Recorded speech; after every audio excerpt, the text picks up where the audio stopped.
Iglesia Fraternidad Cristiana de Laredo, una iglesia para la familia, presenta para todos los amigos y familias que nos escuchan por YouTube, la palabra de Dios.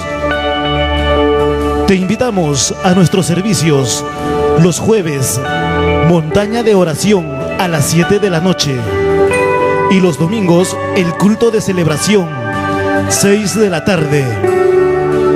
Visítanos en Segundo Carbonel, Manzana G, lote 16, Urbanización Centenario, Laredo, Perú. Iglesia Fraternidad Cristiana de Laredo, una iglesia para la familia.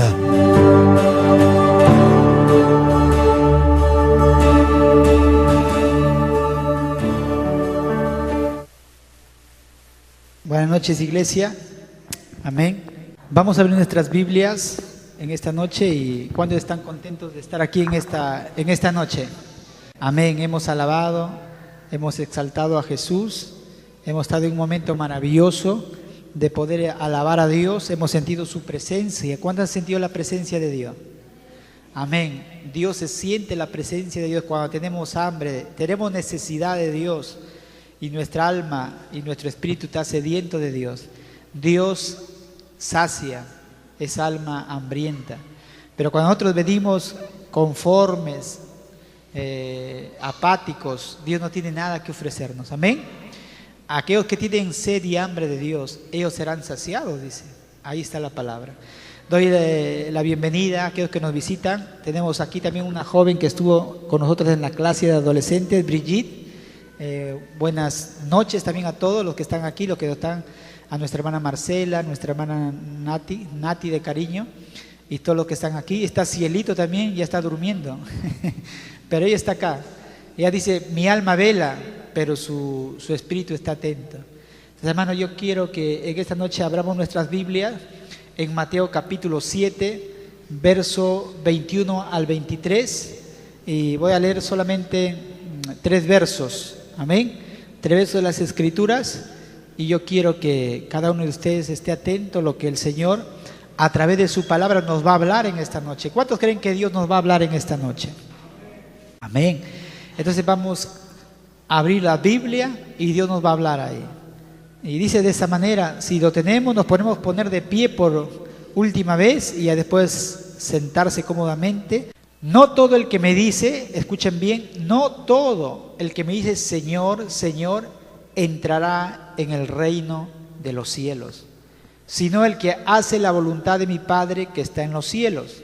Muchos me dirán en aquel día, Señor, Señor, ¿no profetizamos en tu nombre? Y en tu nombre echamos fuera demonios, y en tu nombre hicimos muchos milagros. Y entonces les diré claramente, nunca os conocí, apartaos de mí, hacedores de iniquidad. Tomen asiento. Oh Espíritu Santo, en esta noche, Señor, habla en nuestras vidas, en nuestros corazones, Señor. En esta noche, entonces el tema que voy a predicar es una pregunta. Y usted le puede mirar a su compañera que está ahí. A ver, repita lo que yo, mírelo ahí a su compañera. Hermana, mírense ahí, hermana Nati y hermana Marcela, mírense ahí. Y digan así, ¿conoces a Jesús? ¿Conoces a Jesús? Y al final, cuando termine en esta noche, vamos a volver a hacernos la misma pregunta. Amén. Y vamos a ver si realmente nosotros conocemos a Jesús. Y voy a hablar de 3 cosas. ¿Qué es lo que tenemos que hacer? ¿O cuál es el requisito para entrar en el reino de Dios? Amén. 1, 2. ¿Cuál va a ser las consecuencias de aquellos que no conocen a Jesús? ¿Me están entendiendo? 1 es el requisito para entrar al reino. Segundo lugar, es el llanto de aquellos que no conocen a Jesús. Tercer lugar, es la condenación de aquellos que no conocen a Jesús. Y voy a empezar por el primero, pero quiero decirles que en Mateo, aquí habla acerca del periodo de la iglesia. Mateo 13 está hablando de la iglesia de este tiempo, nosotros. Y ahí está hablando de algo increíble. Está hablando, por ejemplo, en Mateo 12, 22 al 31, de los fariseos, para más o menos que entiendan el contexto de lo que voy a predicar en esta noche, y aquellos relacionados con ellos que habían cometido el pecado imperdonable. ¿Y cuál es el pecado imperdonable? Atribuir las obras de Dios, los milagros, las sanidades, tanto portento que habían visto, atribuir lo que era obra de Satanás. ¿Me están escuchando? Ese es el único pecado imperdonable. Si tú ves la evidencia de Dios, si tú ves vidas transformadas, vidas cambiadas, tú no puedes decir que eso es de Satanás. Eso es el pecado imperdonable. No hay posibilidad. Jesús le dice, no hay posibilidad de que ustedes sean salvos. Entonces, ¿qué es lo que sucede? Jesús está hablando y está hablando en la era de la iglesia, y el tema de Mateo 13 es eso. Y si tú a Israel, aparte de su incredulidad, Cristo comienza a establecer por parábolas que describen la naturaleza única de ese periodo de la iglesia. Dios siempre usaba las parábolas, porque Dios se adecuaba a sus oyentes para que lo pudieran entender. Y miren lo que dice la Biblia. La Biblia dice que va a haber un tiempo en la iglesia, escúcheme bien, va a haber un tiempo en la iglesia que va a haber trigo y cizaña.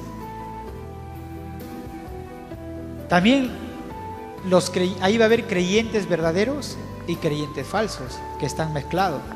Ellos serán tan difíciles de diferenciar que nosotros no vamos a ser capaces de escoger hasta que Dios, en el tiempo final, como juez, Él va a decidir quiénes son los verdaderos creyentes y quiénes no lo son.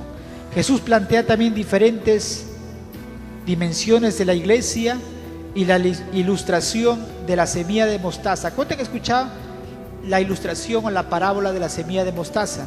La semilla de la mostaza dice que es como la cabeza de un alfiler y es de color negro, por lo general en Medio Oriente. Es del tamaño de la cabeza de un alfiler. Es tan pequeñita. Su semilla es tan pequeña y la Biblia habla de los pequeños comienzos, da ejemplo de la semilla, pero dice que cuando crece se vuelve un árbol muy frondoso que mide 4 metros de altura. Entonces, ¿qué es lo que sucede? La semilla de mostaza provee la idea de que la iglesia va a explosionar en este tiempo, en el último tiempo que estamos viviendo, estallará en un gran número, multitudes. Eso es lo que estamos viendo. ¿Me está escuchando? Va a ser como la semilla de la mostaza, va a explosionar y multitudes van a ver, pero incluirá algo real y algo irreal, creyentes verdaderos y creyentes falsos. Estamos viendo ahorita, si uno mira por los canales de televisión, iglesias, cientos y miles, y la pregunta es, ¿serán todos verdaderos creyentes? Y ahí está esa parábola acerca de que habla de que no todos van a ser creyentes. Esa es la situación en estos instantes de la iglesia. Va a haber un momento en que la iglesia va a estar de esa manera contaminada. Hay pastores, por ejemplo, en los Estados Unidos que ya no están predicando la palabra de Dios. Ahora se hacen llamar motivadores. ¿Qué son motivadores? Que motivan nada más a la gente a encontrar su propósito, su destino. Tú lo puedes hacer todo, pero ya no se centran ya en la cruz de Cristo, en hablar del pecado, de la santidad, de la integridad, de cómo llegar al cielo, cuáles son los frutos del creyente. No hablan de esas cosas, sino todos se centran. Esas iglesias son tan numerosas porque no hay impedimento para que esa gente pueda servir a Dios. Así que dice, ven, lo importante son los números, lo importante es que la iglesia o el templo esté lleno, pero no se ocupa verdaderamente de instruir o predicar la palabra de Dios. Entonces tenemos todo eso. Cristo en el Apocalipsis le dijo a Juan que escribiera a la iglesia de Sardis. Escuchen, le dice en Apocalipsis 3:1, yo conozco tus obras, que tienes nombre de que vives y estás muerto. Y ese es el termómetro de muchas iglesias hoy en la actualidad. Hay muchas iglesias de Sardis que Dios les dice las mismas palabras: yo conozco tus obras, que tienes nombre, tal vez una reputación, tal vez un pastor de renombre, tal vez una iglesia que ha tenido una historia magnífica, pero tienes un gran nombre, tienes una gran reputación, tienes gran fama, pero tiene nombre de que estás vivo, pero yo quiero decirte que estás muerto. Qué, hermanos, tremendo este comentario que Jesús hace acerca de las iglesias, y esa es la realidad de muchas iglesias hoy en día. Tienen un título, tienen un nombre, pero están muertas. ¿Y por qué están muertas? ¿Por qué están muertas? Porque las personas que componen la iglesia están muertas espiritualmente. Y nosotros tenemos que tener cuidado de no caer en eso. Entonces, la mayoría de nuestras iglesias o de iglesias no saben ni siquiera que están muertos espiritualmente. Y Pablo lo dice en Efesios 2:1, dice: estabais muertos en vuestros delitos y pecados, dice, todos nosotros, pero estamos vivos por la fe en Jesucristo. Pero hay muchas personas que todavía siguen muertas y están ahí en la iglesia, están sentados en las iglesias. Y este mensaje es para todos nosotros también. Entonces, ¿qué es lo que sucede?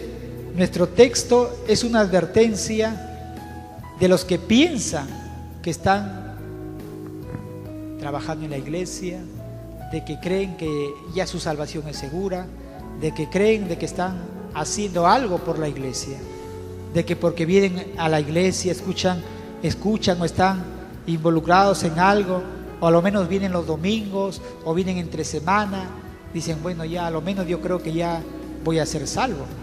Pero ¿sabe lo que dice ahí la Biblia? Pero en realidad dice: no lo están. Esta no es una advertencia para los que están fuera de la iglesia. Lo que yo he empezado a leer en Mateo es una advertencia para nosotros, para los que estamos dentro de la iglesia.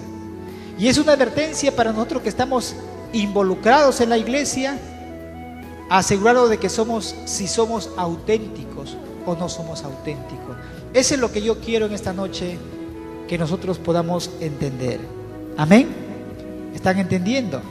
Entonces, en Mateo 7, 21 al 23, nos traslada al juicio final y estamos ante el gran trono blanco. ¿Por qué?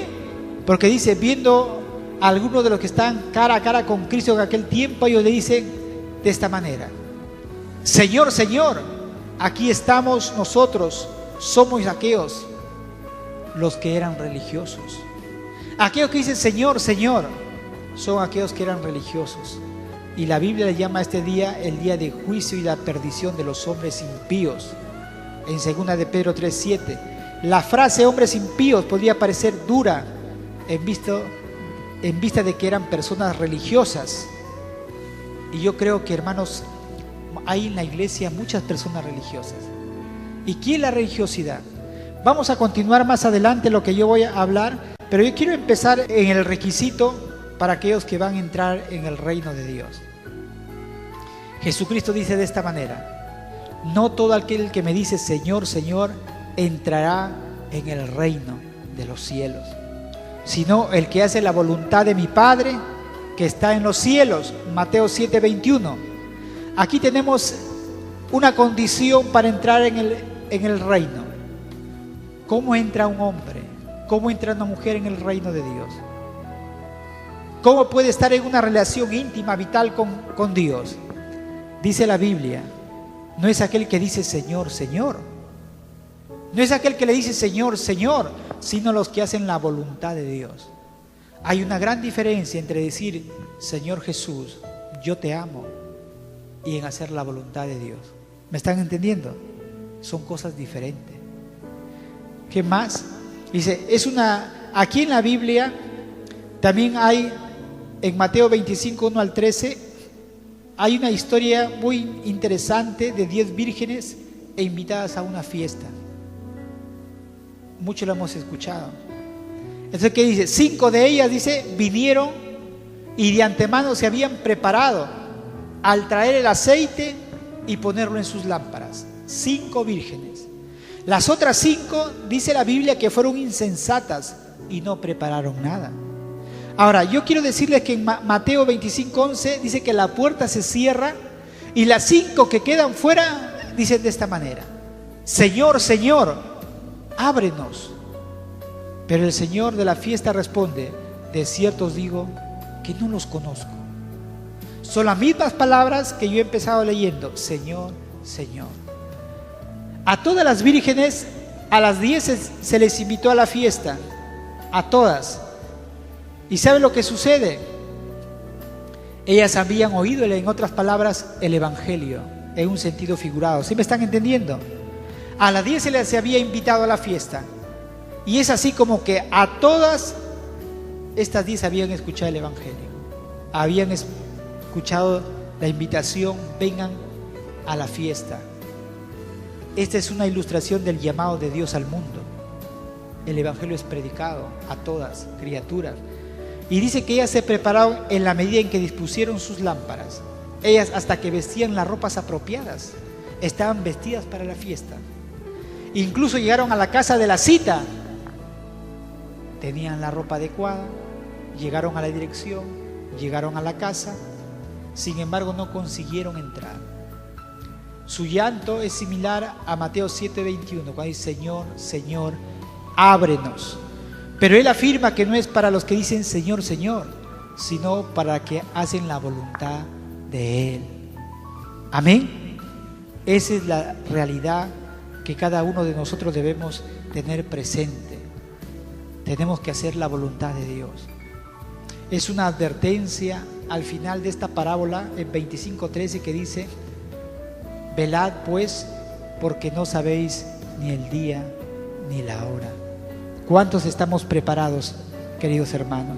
¿Cuántos estamos preparados, queridos amigos, para que nosotros podamos estar, para que cuando Cristo venga no nos encuentre desprevenidos, no nos encuentre, hermanos, en un momento sin que estemos preparados y llenados nuestras lámparas de aceite? Oseas ilustra lo mismo. Dice la Biblia que en Oseas 4:6 dice que ellos no tienen realidad alguna en su interior, hablando del pueblo de Israel. Los compara como el rocío de la mañana temprana que se evapora, 6:4. Es decir, ellos no tienen nada en su interior. Desechan a Dios. El pueblo de Israel le ha dado la espalda y ni siquiera se acercan a la casa de Dios. Esa era la situación de Dios. Ustedes, ¿cuánto hemos visto a cristianos que son hermanos como el rocío? ¿Usted ha visto el rocío? Cuando usted se levanta temprano a las 5 de la mañana, hay como una pequeña brisa y cae al suelo y moja. Pero llega a las 8, a las 9 y sale el sol. ¿Qué sucede? Se desaparece esa pequeña neblina. Y hay muchos cristianos de esa manera. Son como una neblina, se ve que están ahí frescos, como esa agüita, ahí están. Pero sale el sol los problemas, las dificultades. Vienen cuando ven que aparentemente nada sucede, se desaniman y se evaporan. Y esa era la situación del pueblo de Israel. No había perseverancia. ¿Por qué no hay perseverancia? Porque no hay fe. Cuando no hay fe no se persevera. Y la fe es un don de Dios. El Espíritu Santo pone esa fe en cada uno de nosotros y nos hace perseverar. Y Oseas, cuando llega a 8:1 al 2, describe el cuadro de un buitre. Y ahí habla de un águila en la Biblia. Dice como águila, pero la palabra correcta en hebrea es buitre. Y la figura de un buitre es que se abalanza, dice, sobre la casa de Dios, representa el hecho de que aún con toda la actividad religiosa de Israel. ¿Qué hacía Israel en el tiempo de Oseas? Hacían toda su pompa, toda su religiosidad, hacían los sacrificios, todas las fiestas solemnes, la Pascua, toda la religiosidad. Pero ¿sabe lo que había? Con toda la actividad religiosa de Israel, la verdad era que estaban muertos. Estaban muertos, y es por ello que el buitre se abalanza sobre él. No había nada sino un cadáver. ¿Los buitres qué buscan? Cadáveres. Y así era Israel. Era un cadáver. Israel abandonó completamente el templo de Dios como símbolo de su relación con Dios. Ya ni siquiera iban al templo. Y en consecuencia vino una tragedia.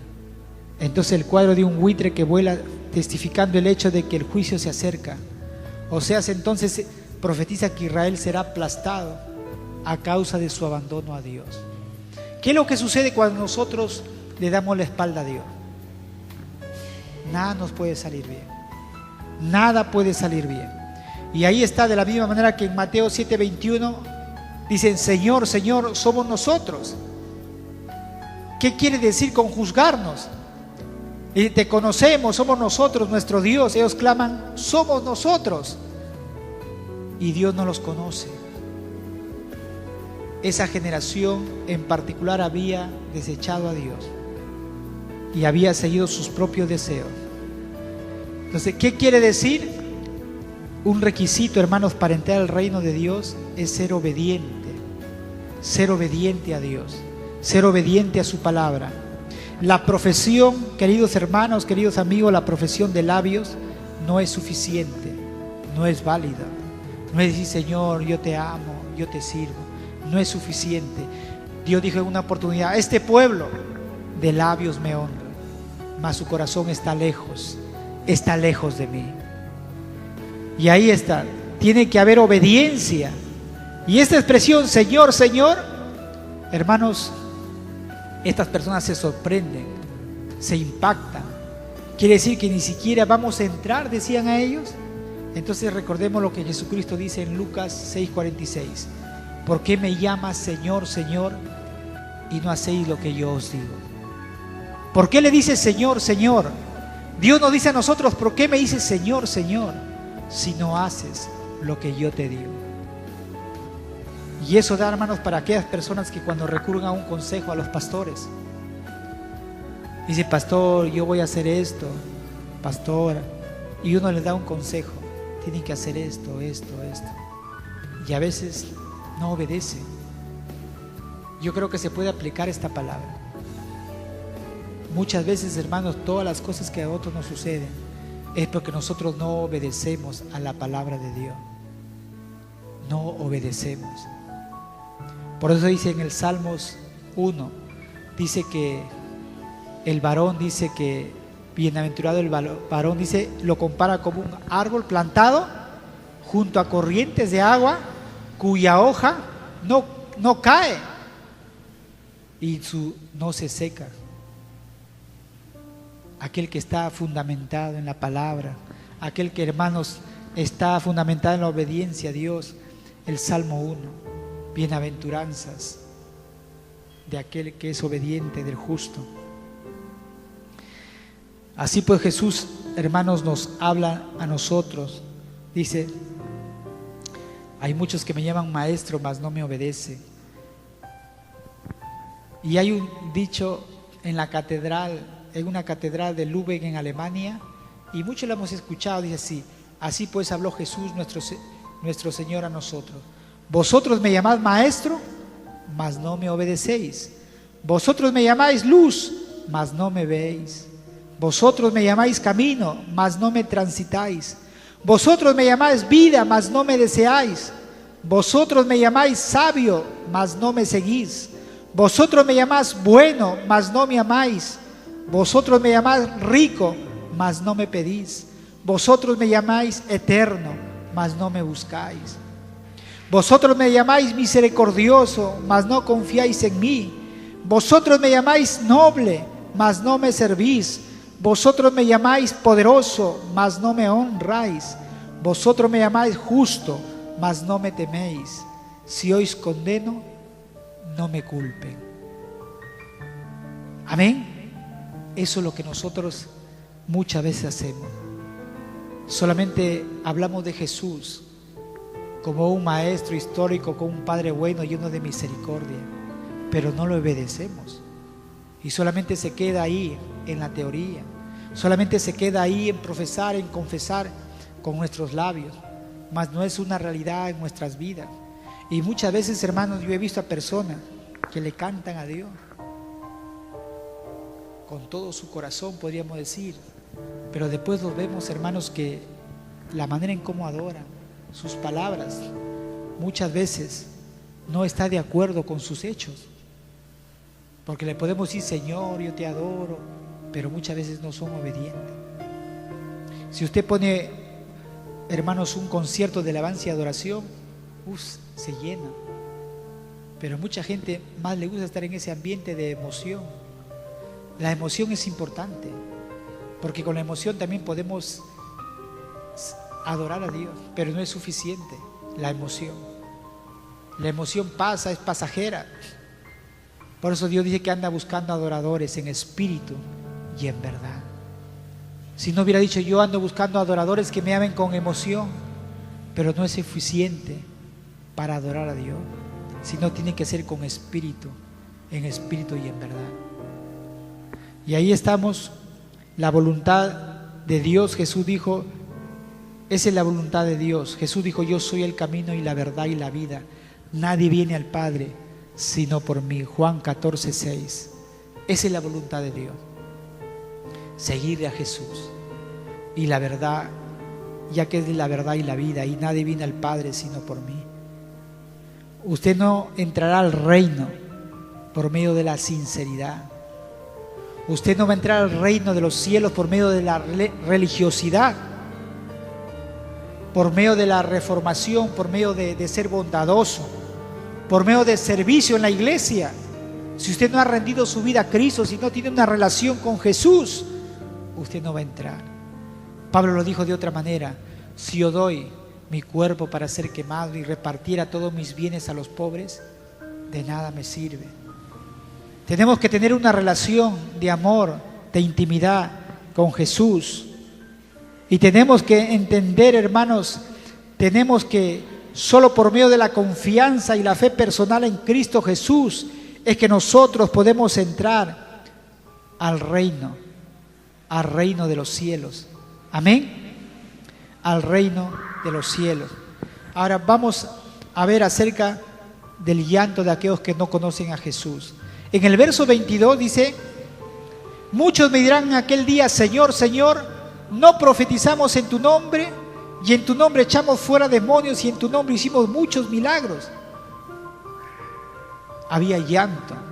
Cuando Cristo en el juicio dice que no todo el que dice Señor, Señor, en ese momento de repente hay un arrebato, una súplica del corazón de aquellas personas, y ellos lanzan un grito y dicen: pero nosotros hemos hecho todas estas cosas. Hemos profetizado, hemos hecho milagros, hemos estado en el coro de la iglesia, he enseñado en la escuela dominical. Hermanos, todas esas cosas. Pero muchas veces, hermanos, estas personas estaban frustradas eternamente porque pensaron que su desempeño religioso era suficiente para ser salvos. ¿Está escuchando, iglesia? Pensaron que era suficiente. Y qué chasco mucha gente, muchos cristianos entre comillas se van a llevar en aquel día. Y entonces, ¿qué es lo que sucede? Millones de personas, miles y miles de cristianos dependen de su moralidad, de sus buenas acciones, de hacer lo bueno. Ah, no, a mí me bautizaron de pequeña, mis padres son cristianos, mis padres cantan en el coro, mis padres son pastores, y piensan que por ello ellos van a entrar al reino. Aún de su condición de ser miembros de la iglesia: ah, no, yo asisto a una iglesia, por lo tanto yo creo que voy a entrar al reino de los cielos. Aún de sus sentimientos religiosos, dice: no, en verdad yo tengo un deseo de servir a Dios, pero solamente son sentimientos. Habrá muchos pastores, escúchenme bien, muchos pastores, muchos maestros en el infierno. Y es triste decirlo, así habrá, hermanos, estoy seguro que muchos de ellos le van a decir a Cristo: Cristo, somos nosotros, acuérdate, profetizamos en tu nombre. Pero Jesús les arrancará, hermanos, como dice un predicador, la piel de oveja, y los expondrá al descubierto realmente quiénes ellos son. ¿Quiénes ellos son? Eso es exactamente lo que Él está hablando en Mateo 7, 15 al 20, donde Él revela a los falsos profetas, los que claman de poseer una realidad que no tienen. En tu nombre profetizamos, En tu nombre hicimos muchos milagros. Y eso no es suficiente. Eso no es suficiente. Yo quiero que nosotros entendamos una cosa. Una cosa es el don que tú tienes. Y una cosa es, hermano, la realidad y la intimidad que tú tengas con Dios. Amén. Hay mucha gente que tiene la habilidad de predicar. Mucha habilidad para predicar. Mucha persuasión. Pero es talento humano. Talento humano. Hay mucha gente que puede orar y puede la gente ser sanada. Pero ese es el don que opera en ellos. Pero más que eso, hermano, es la realidad de tener una intimidad con Jesús, que son cosas diferentes.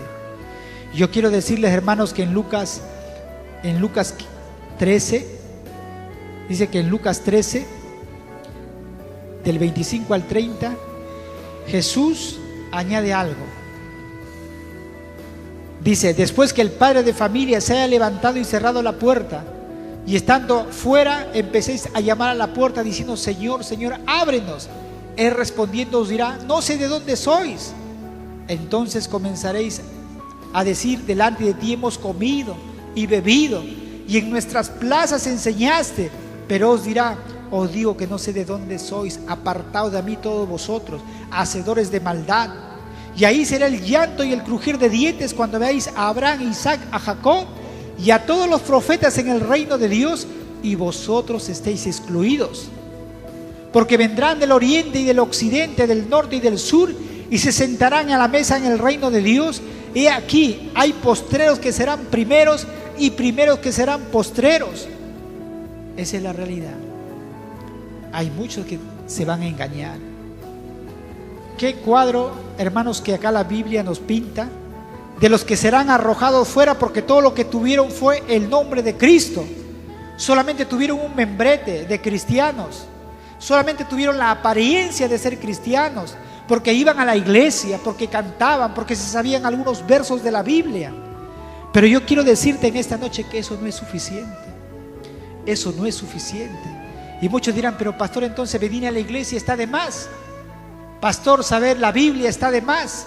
Cantar y saberme algunos coros está de más. En el siguiente punto vamos a ver por qué. Muchas veces solamente tenemos una apariencia de piedad. Yo he visto mucha gente, hermano, que han pasado por esta iglesia. Y muchas veces uno como pastor, yo pienso que si hubiera sido un pastor joven, nuevo, me hubiera frustrado. Yo tengo, hermanos, yo tengo 26 años sirviendo al Señor. Y es más de lo que algunos están aquí. Por ejemplo, Juliana tiene como 15, 16 años. Tengo más años sirviendo a Dios de lo que ella tiene viviendo aquí en la tierra. Y no han pasado los 26 años por las puras. He aprendido, he visto, hermanos, cómo es la gente, cómo son las personas. He visto a personas que yo he puesto todo de mi amor, de mi cariño, de mi esfuerzo, de que aprendan la Biblia. He ido a sus casas y me daba el tiempo de enseñarlos, de orar por ellas, de estar ahí semana tras semana cuando me lo requerían. Les he aconsejado: no hagas esto, no hagas lo otro, no te hagas esto, no hagas lo otro. Han entrado por aquí, ha salido por aquí, pero he visto su final. He visto su final. Pero he visto a aquellas personas que son obedientes, y también los veo cómo Dios los bendice, cómo van creciendo poco a poco por su obediencia, por su fidelidad a Dios. Y veo aquellas personas que son así, que tienen una apariencia de piedad, pero que aman todavía el dañar con su lengua. Que lo que primero que tiene que Dios cambiar es esta lengua que muchas veces es hiriente, hermano. Y esta lengua que muchas veces es como una serpiente, Dios lo puede domar y puede hacer un instrumento, hermanos, para hablar acerca del amor de Dios. Y eso tiene que ver, hermanos, con muchas veces con apariencias, solamente apariencias. La pregunta es: ¿conoce usted al Señor personalmente? ¿Conoce usted al Señor Jesús personalmente? ¿Se ha visto usted de pie ante el gran trono blanco con sus excusas? Algún día se parará cuando Cristo venga a juzgar y tú digas: Señor, nadie me habló, Señor, nadie me predicó, Señor, yo no supe.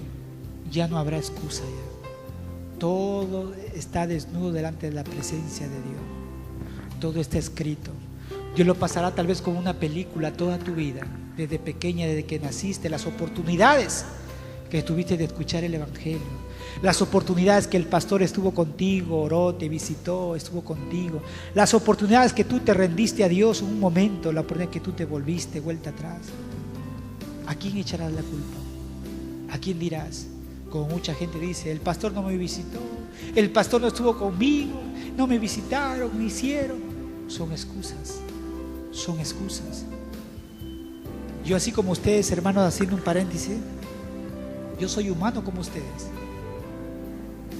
A veces paso momentos de lucha constantes, aunque usted no lo crea. A veces tengo mis debilidades como hombre. Y yo tengo que recurrir a Dios. Y tengo que humillarme.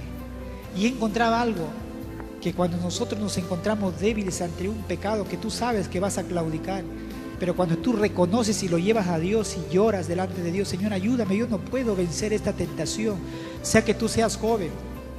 Y para la tentación para ti será otra cosa diferente que yo me pueda pasar.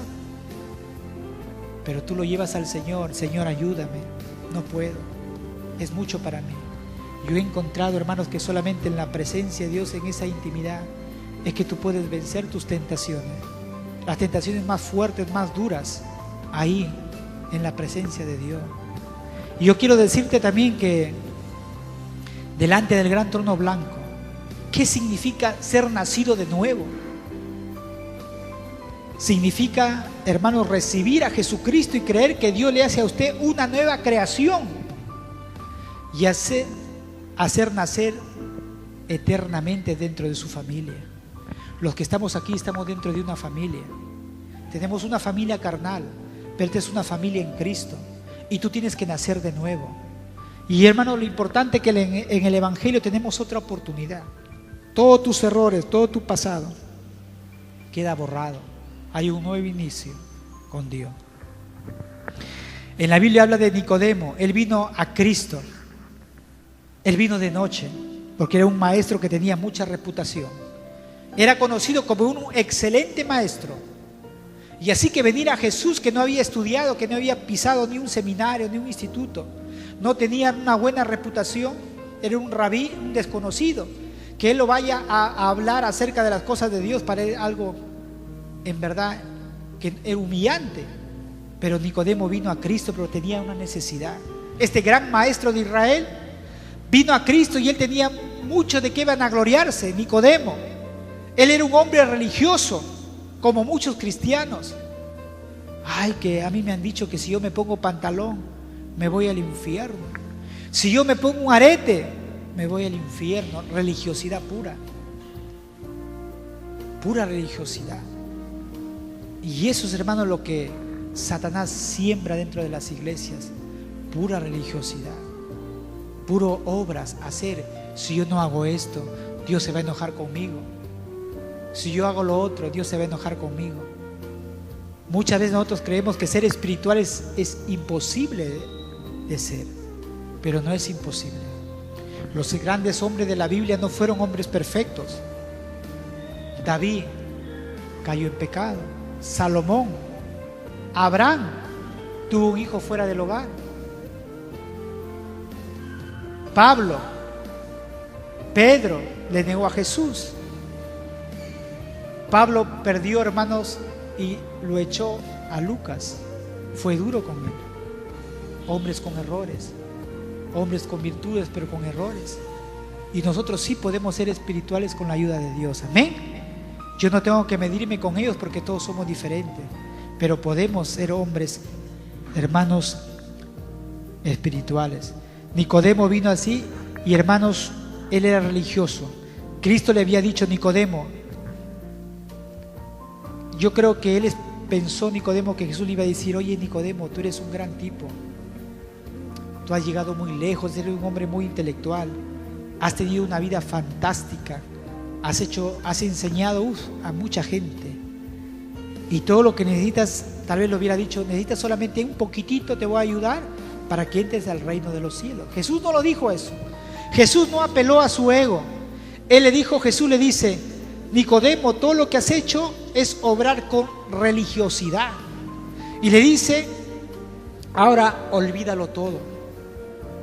Vuelve atrás y hazte como un bebé. Nace de nuevo. Nicodemo no necesitó subir un escalón más en el proceso. Él tuvo que comenzar desde el principio. ¿Me están entendiendo?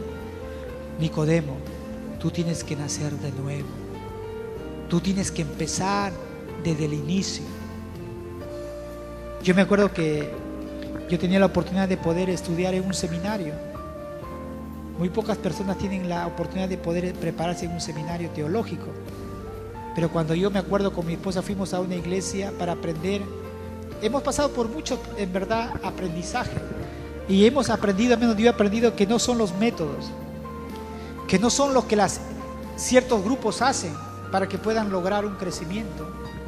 No son los métodos, hermano. Pero ¿saben lo que aprendí ahí? Más que esas cosas, yo aprendí una cosa, que tuve que sentarme para que me enseñaran personas, escúchame bien, que ni siquiera habían pisado un instituto bíblico. Pero tuve que hacerlo. Y Dios me enseñó la humildad. Dios me enseñó y aprendí de ellos. De todos nosotros aprendemos uno de otros. Dios obra de diferentes maneras. Lo que tiene Anita, lo que tengo yo, lo que tiene Rubén, son experiencias que Dios ha hecho un trato en nuestro proceso de madurar en la vida cristiana. Somos una riqueza andante. Y es por eso que nosotros debemos siempre estar unidos, compartir nuestras cargas, porque siempre hay una palabra de aliento, de esperanza en otro hermano que tú menos piensas recibir de él. Hay algo que Dios le ha dado, hay algo que tú puedes absorber y aprovechar de él. Y es así, hermanos, cuando Jesús le dice, ¿sabes qué, Nicodemo? Tú tienes que empezar de nuevo, tú tienes que ser como un bebé. Y Nicodemo, o sea, tengo que meterme al vientre de mi padre y nacer de nuevo. Ni eso sabía, porque era algo espiritual. Algo espiritual. Último punto que quiero compartir con usted: la condenación de aquellos que no conocen a Jesús. Y ahí está la voluntad de Dios, de recibir a Cristo como Señor y Salvador. Y ahí dice lo que hemos leído. El juez habla nuevamente en Mateo 7:23 y dice así: vemos la condenación de los que no tienen a Cristo. Y entonces dice: les declararé, nunca os conocí, apartaos de mí, hacedores de maldad. Declarar, dice, yo les declararé.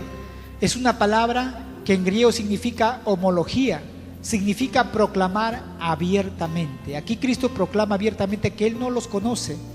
Y esa palabra se usa en Mateo 10:32. Dice, yo no los conozco. Jesús dice, a cualquiera pues que me confiese delante de los hombres, yo también lo confesaré delante de mi Padre que está en los cielos. Si nosotros, queridos amigos o hermanos, declaramos gustosamente a Jesús y proclamamos a Jesús aquí en la tierra, cuando ustedes en el colegio, oye, ¿tú eres cristiano? No, yo no voy, mi papá me lleva y voy porque soy simpatizante. Bueno, me gusta la música, me gusta cuando predican, pero nada más. Me estoy avergonzando del Evangelio, me estoy avergonzando de Jesús. Y la Biblia dice que si yo me avergüenzo de Jesús, dice que Él se avergonzará de nosotros. Pero si nosotros gustosa y abiertamente proclamamos a Cristo aquí en la tierra, no, yo soy cristiano, voy a la iglesia, entonces Él me proclamará abiertamente a usted en el cielo. Y en lugar de esto Él dirá, pero si tú no haces eso, en lugar de esto Él dirá, nunca te conocí, nunca te conocí. Porque si tú me niegas, yo también te negaré. ¿Me están entendiendo? Ese es lo que dice la Biblia. Ahora llegamos a uno de los conceptos más importantes de toda la Biblia. Se representa por la palabra conocer. Y esta palabra está en la Biblia, que significa para Dios conocer a una persona y no conocer a otra. ¿Qué significa la palabra conocer? Hemos enseñado a los jóvenes que una de las cualidades de Dios es que es omnisciente. Dios todo lo sabe. Él sabe tu nombre. Es más, la Biblia dice que todos tus cabellos están todos contados. Todos tus cabellos están contados. Y tú dirás, pero ¿qué pasa si yo por mi calvicie se están cayendo mis cabellos? Bueno, Dios dice que todos tus cabellos están contados. Los restará las que se caen. Mi esposa, por ejemplo, cada vez que me levanto le digo, oye, creo que hay un gato en el cuarto, porque todo lo que junto son bastantes cabellos. Y la Biblia dice que todos tus cabellos están todos contados, todos. Eso habla del cuidado de Dios, de la providencia de Dios. Entonces, ¿qué es lo que Dios dice cuando dice no os conocí? No quiere decir que no sepa tu nombre o tú quién eres, sino está hablando de otra cosa que les voy a explicar. Dice la Biblia, entonces quiere decir que Cristo nunca os conocí. En 2 de Timoteo 2:19 nos da la clave. Dice la Biblia, conoce el Señor a los que son suyos. ¿Qué significa esto? ¿Qué trata él de decir? La palabra conocer en las Escrituras implica una relación de amor.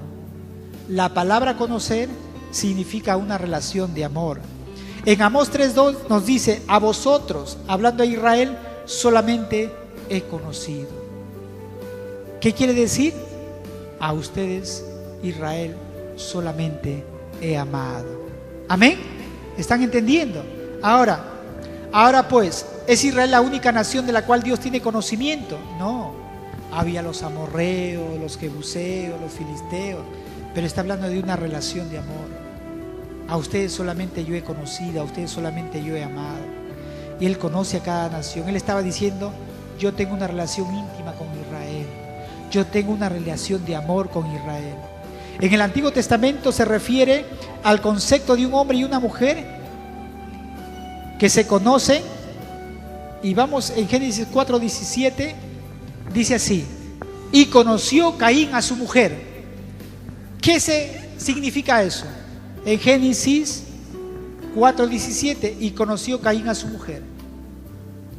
Dice la Biblia, nosotros no suponemos que él conoció a su esposa en el simple sentido de solo conocerla. No, ahí está hablando de que él se casó con ella, y en esa manera que él, el versículo continúa diciendo, la cual concibió y dio a luz a Enoc. ¿Qué significa la palabra conocer? Se refiere a la mayor y excepcional relación de amor que existe entre un hombre y una mujer. ¿Me están entendiendo? La palabra conocer significa cuando un hombre y una mujer se unen y como consecuencia de eso, en esa expresión de amor, en el acto, procrean un hijo.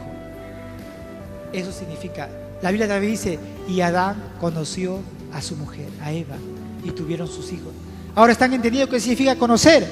Es la máxima expresión en nosotros como humanos, la expresión de amor. Ahora, debemos recordar que la Biblia dice que José no había conocido a María. En Mateo 1:18 al 25. Por esta razón se conmocionó tanto al saber que ella estaba encinta. José debía escoger entre dos opciones, porque no había tenido relación con María. Pero dicen que ella estaba encinta. Y José decía, pero ¿cómo va a estar encinta? Estaban ya comprometidos. Pero dijo, yo nunca he estado con ella ni me he acostado, pero está encinta. Pero esa era obra del Espíritu Santo. ¿Y sabe lo que sucede? Él tuvo dos opciones. Se le apedreaba o se separaba de ella en consecuencia, ya que estaba embarazada y él nunca la había conocido. Él nunca la había tenido un contacto con ella. Entonces, ¿qué dice? La palabra conocer en el terreno humano implica una relación de amor única entre dos personas. En términos de relación de Dios, de la misma definición es correcta. Pablo dice en Gálatas 4:9 que los creyentes somos conocidos por Dios. Los creyentes somos conocidos por Dios. En otras palabras, nosotros los creyentes somos amados por Dios. ¿Cuántos saben de la realidad de que Dios te ama? Dios te ama. Tú eres conocida por Dios. Tú eres conocido por Dios. Y ahí, en la palabra de Dios, entonces nosotros tenemos una relación de amor íntima con Dios. Y esta se ilustra en las palabras de Cristo en Juan 10:14, que dice, yo soy el buen pastor y conozco mis ovejas. Miren, y las mías me conocen. Yo quiero que ustedes sustituyan esas palabras. Mientras yo leo el pasaje, usted sustituya la palabra conocer por amor. Sería así: yo soy el buen pastor y amo mis ovejas, y las mías me aman, así como el Padre me ama y yo amo al Padre y pongo mi vida por las ovejas. Mis ovejas oyen mi voz y yo las amo y me siguen, y yo les doy vida eterna, y no perecerán jamás, ni nadie las arrebatará de mi mano.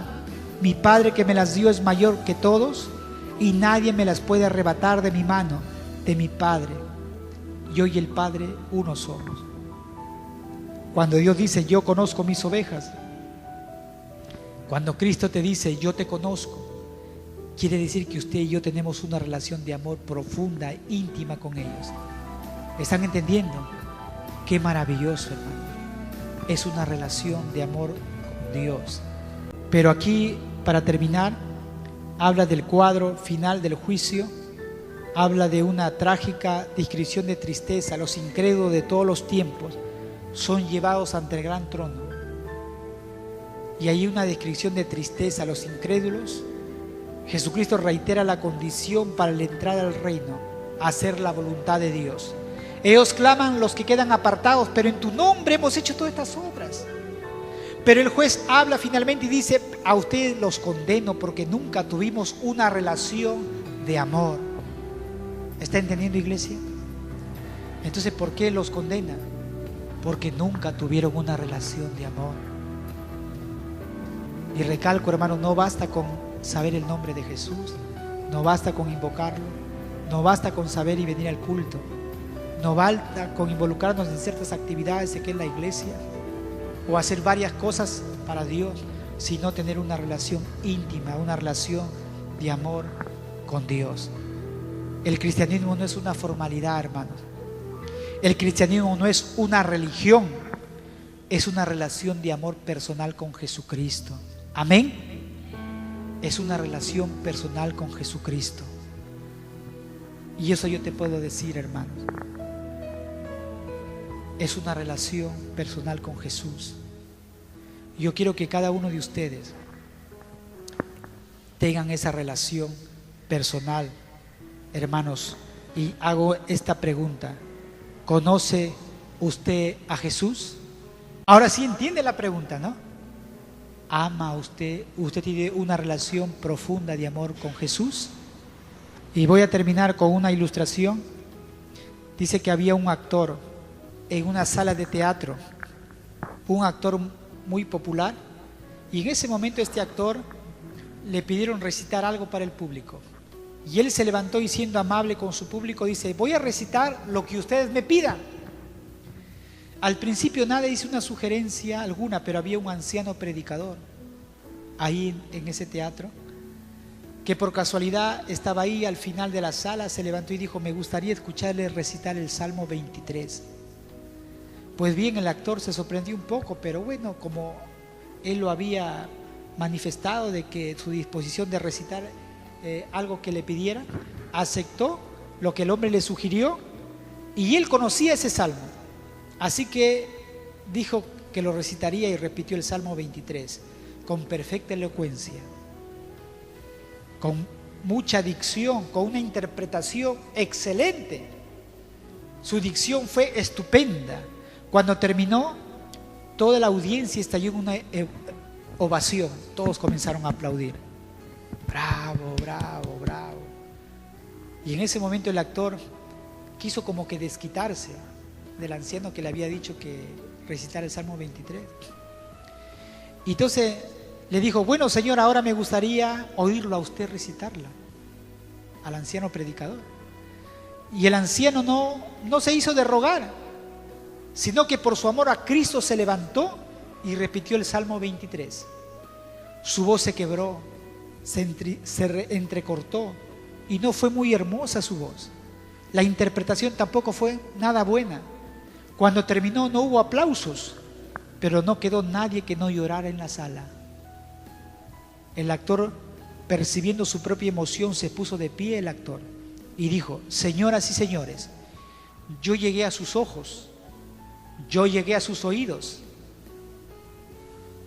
pero él llegó a sus corazones. Esta es la diferencia, queridos hermanos, queridos amigos que me escuchan. Él dijo: yo conozco el Salmo, pero él conoce al pastor del Salmo. Pónganse de pie. Yo quiero en esta noche pedirte que si tú no tienes una relación de amor con Jesús, que si no tienes un encuentro personal con Jesús, entonces un día tú estarás clamando ante el gran trono blanco, llorando. Pero yo quiero en esta noche que Dios te da una oportunidad, que si tú no lo conoces, que si tú no tienes una relación de amor, de conocerle a Jesús, hoy es un tiempo de empezar. Es un tiempo de empezar esa relación, a afinarla, a profundizar, a conocerle a Jesús. Tal vez te estás dejando llevar por tu dolor, por tu enfermedad, por tu necesidad. ¿Sabes por qué? Porque no le conoces a Jesús. Es hermoso conocerle, a ese Dios al cual yo predico, a ese Dios del cual tú escuchas. Y como dijo Job, de oídas te había escuchado, te había oído, pero no te había conocido. Me arrepiento en polvo y en ceniza. Y muchas veces nosotros solamente hemos escuchado de Jesús, pero no le conocemos a Jesús. Vamos a orar en esta noche. Cierren sus vistas. Señor Jesús, yo te doy gracias en esta noche, Padre, por tu palabra. Yo te doy gracias, Señor, por esta palabra. Toca los corazones, Señor, de aquellas personas que están aquí en esta noche, por aquellos que me van a escuchar, Señor, a través de este sermón, Señor. Espíritu Santo de Dios, que esta palabra toque, Señor, las vidas, transforme los corazones, Señor, que no solamente llegue a los oídos, que no solamente, Padre, emocione, sino que penetre los corazones para la gloria de tu nombre, Señor. Precioso Espíritu Santo, da vida al que está muerto, da vida, Señor, al que está, Padre, ahí desanimado, al que está triste, el que está, Padre, cansado, abatido. Dale tu fuerza.